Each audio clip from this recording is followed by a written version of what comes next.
तो मैंने तो कुरान में कहीं 72 हूरों का जिक्र पढ़ा नहीं है। अच्छा, लेकिन मैंने तो कुरान में जो है मिस्यार निकाह का भी जिक्र नहीं पढ़ा है। ये लोग मिस्यार निकाह कर रहे हैं, ये लोग बहु विवाह कर रहे हैं, ये लोग पॉक्सो एक्ट का वायलेशन कर रहे हैं, ये लोग हलाला कर रहे हैं, ये लोग शरिया के नाम पे ना जाने कितने बड़े बड़े अपराध कर रहे हैं। इसी बात के खिलाफ तो हमारी सारी लड़ाई है कि इस्लाम का आखिर आपने बना क्या दिया है। अमन प्लीज, मैं आपको सिर्फ एक बात बताना चाहती हूँ और सभी मुसलमान बच्चों को, क्योंकि ये बड़ा मंच है। देखिए, जन्नत और दोज़ख की जो ग्राफिक डिटेल्स हैं वो केवल माइंड कंट्रोल के लिए बनाई गई हैं।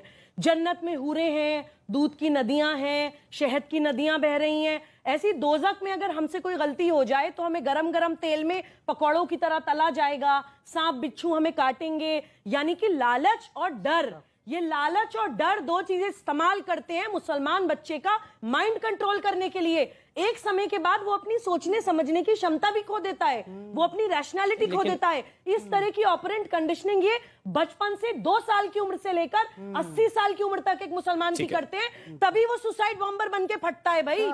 मुमताज जी ने कहा, जो अच्छे काम करेगा वो जन्नत जाएगा, जो हलाल काम करेगा वो जन्नत जाएगा, जो हराम काम करेगा वो दोज़ख जाएगा।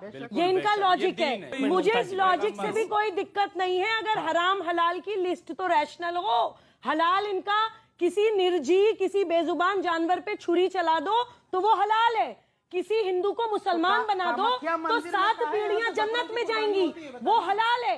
लेकिन होली के रंग खेल लो तो वो हराम है। किसी हिंदू के साथ कोई त्योहार मना लो तो वो हराम है। ये लिस्ट किसने बनाई है? एक मूर्ति पूजा कर लो तो वो हराम है। अरे अगर आपकी हराम हलाल की लिस्ट ऐसी होती, अमन मैं किसी के बीच में नहीं बोलती, मैं चली जाऊं क्या उठकर? अमन, मैं हराम हलाल की और इनकी जन्नत दोज़ख के कॉन्सेप्ट के साथ बिल्कुल खड़ी होती अगर वो लिस्ट ऐसी होती कि किसी के चेहरे पे मुस्कुराहट लाना हलाल है, किसी बेजुबान जानवर को बचा लेना हलाल है, पेड़ लगाना हलाल है, नदियां बचाना हलाल है।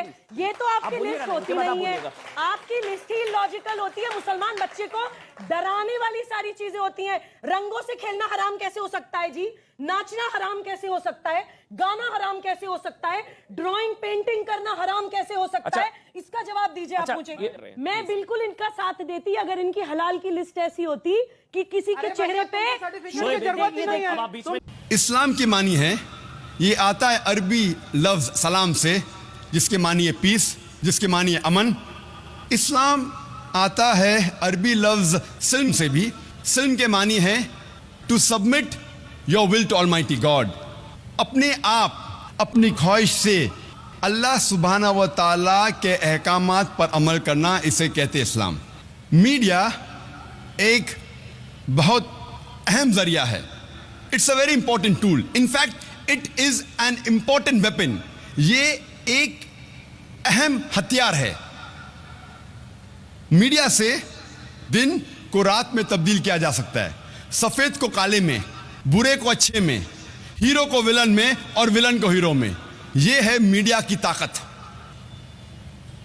मीडिया इतना ताकतवर है कि अच्छे को बुरा साबित कर सकता है, बुरे को अच्छा, हीरो को विलन और विलन को हीरो। इसके लिए आसान है, काले को सफेद, सफेद को काला, दिन को रात, रात को दिन। ये मीडिया की ताकत है। ये इंटरनेशनल मीडिया इस्लाम के खिलाफ प्रोपेगेंडा कर रही है। ये इंटरनेशनल मीडिया इस्लाम के बारे में गलत फहमी फैला रही है। ये इंटरनेशनल मीडिया हर रोज इस्लाम के बारे में गलत मालूमात फैला रही है और इसीलिए हम देख रहे हैं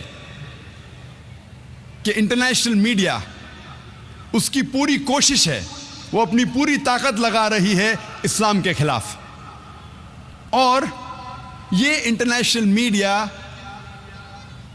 कई स्ट्रैटेजीज इस्तेमाल करता है। सबसे पहली स्ट्रैटेजी या सबसे पहला तरीका, ये media, they pick up the black sheep of the Muslim community and they portray as though the exemplary Muslims. ये इंटरनेशनल मीडिया जो चंद भटके हुए मुसलमान हैं उनको लेकर मीडिया के सामने ऐसा पेश कर रहा है कि ये मुसलमान की मिसाल है, ये आम मुसलमान हैं। और हम जानते हैं कि हर मजहब में भटके हुए लोग हैं, तो चंद मुसलमान जो इस्लाम की राह से भटक गए उनको लेता है और मीडिया पे दिखाता है जैसे ये आम मुसलमान की मिसाल है।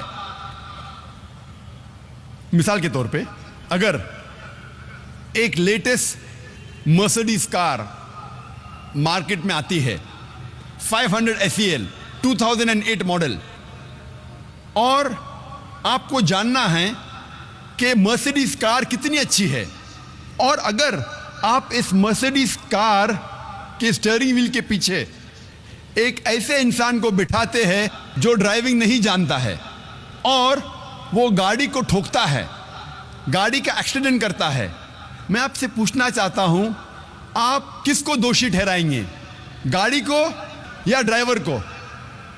आप दोषी किसको ठहराएंगे, ड्राइवर को या गाड़ी को? ड्राइवर को, गाड़ी को नहीं। अगर आपको जानना है कि गाड़ी कितनी अच्छी है तो आप गाड़ी के स्पेसिफिकेशंस की जांच करवाइए। उसकी स्पीड क्या है, उस गाड़ी के गियर रेशो क्या है, उस गाड़ी के सेफ्टी मेजर्स क्या है, उस गाड़ी का ब्रेक सिस्टम कैसा है, उस गाड़ी का एवरेज क्या है। अगर आपको जानना है गाड़ी कितनी अच्छी है तो गाड़ी की तहकीक कीजिए, ड्राइवर को मत देखिए।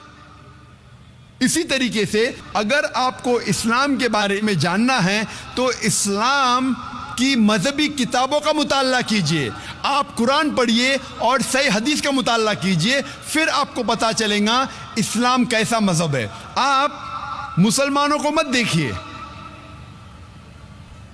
अगर आपको सचमुच गाड़ी को टेस्ट ड्राइव करना है, नहीं मुझे तो गाड़ी को टेस्ट ड्राइव करना है, तो आप ऐसे ड्राइवर को स्टीयरिंग व्हील के पीछे बिठाइए जो ड्राइविंग जानता है, जो ड्राइविंग में महारत रखता है।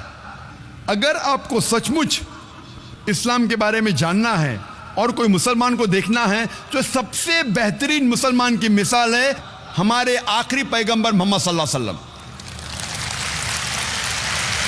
आप मोहम्मद सल्लल्लाहु अलैहि वसल्लम की सीरत पढ़िए, आप उनकी मिसाल को देखिए, तब आपको पता चलेगा इस्लाम कितना बेहतरीन मजहब है।